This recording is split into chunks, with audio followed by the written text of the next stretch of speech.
ಹಣಕ್ಕಾಗಿ ಮಹಿಳೆ ಹಾಗೂ ಇಬ್ಬರು ಮಕ್ಕಳನ್ನ ನಿಂಗಪ್ಪ ಅನ್ನುವಂತಹ ವ್ಯಕ್ತಿ ಹತ್ಯೆಗೈದಿದ್ರ ಬಗ್ಗೆ ಮಾಹಿತಿ ಸಿಗ್ತಾ ಇದೆ. ಕೆಲ ತಿಂಗಳ ಹಿಂದೆ ಶಿವಮ್ಮಗೆ ಈ ನಿಂಗಪ್ಪ ಪರಿಚಯ ಆಗಿದ್ದ. ಪತಿ ತೀರ್ಥಪ್ರಸಾದ್ ಬೇಕರಿಯಲ್ಲಿ ಶಿವಮ್ಮಗೆ ನಿಂಗಪ್ಪ ಪರಿಚಯ ಆಗಿದ್ದ.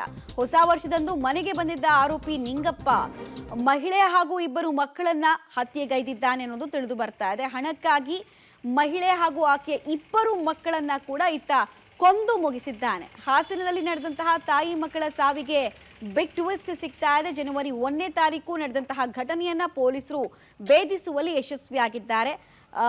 ಮರ್ಡರ್ ಫಾರ್ ಗೇನ್ ಇಲ್ಲಾಗಿರೋದು ಗೊತ್ತಾಗ್ತಾ ಇದೆ. ಅಂದ್ರೆ ಹಣ ಹಾಗೂ ಚಿನ್ನದ ಆಸೆಗೆ ಬಿದ್ದು 3 ಜೀವಗಳನ್ನ ಮುಗಿಸಿದ್ದಾನೆ ಈತ ಅನ್ನೋದು ತಿಳಿದು ಬರ್ತಾ ಇದೆ.